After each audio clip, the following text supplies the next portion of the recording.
Lods, yeah. Gandang sikat ng araw mga lods. So, sarap mag-ride mga lods. Yes. O yun. Kanina pala mga lods, share ko sa inyo. Habang biyahe ako papunta dito sa aking destination is may naramdaman akong langit-ngit sa aking motor sa bandang hulihan mga lods. So, yun. Kaya buti na lang maagang uwi natin ngayon. Ipapacheck natin sa mga digit ng mekaniko ng ating motor na si MJ mga lods kung ano ba yung lumalangit-ngit sa ating motor. Hindi lang pala iba ang mga lumalangit-ngit, pati pala yung ating mga motor sa bandang hulihan. Kaya ayun, antabay tayo mga lods. Yeah, ating motor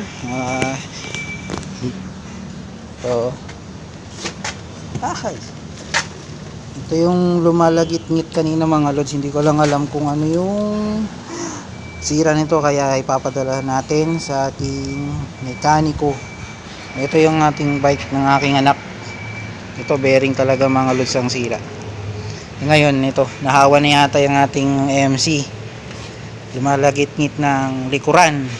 Kaya ipapacheck natin sa mekaniko. Kaya yun, let's go.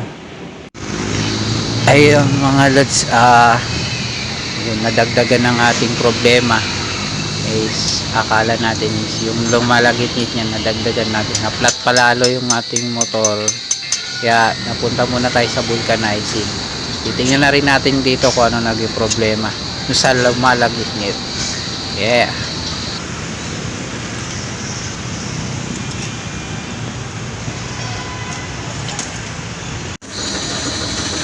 Ayan, dito sa mismong mags niya wala namang problema yung bearing, hindi naman ma-allow.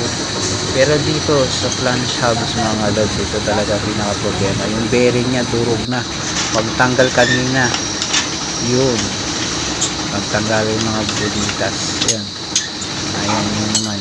Dahil flat nga ating gulong, natin yung baklas niya. Doon na natin nakita yung bearing sa hub, yung flange hub na durog na. So di lakad tayo. Ayan, punta tayo sa shop. Papakabit natin ang bearing na to. Lakad-lakad. Medyo malapit na naman yung shop na pupuntahan natin mga lods. Palitan natin ang bearing. Ayan, let's go. Oh, yan lang.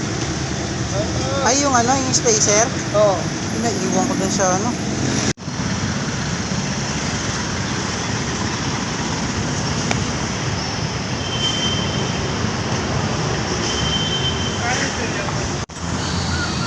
yun mga lods, dahil wala tayong ganong gamit at saka nagtay sa vulcanizing, pag uwi na lang natin saka natin to ipipix pansamantagal muna.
tapos na rin tayo magkabit ng gulong kanina.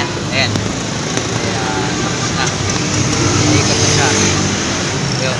Dito naman tayo sa sa bike shop. Papagawa natin tong gulong ng anak ko. Ng bearing. Ganun din ang problema niya. Bearing. Ganun tayo. Oh, let's go.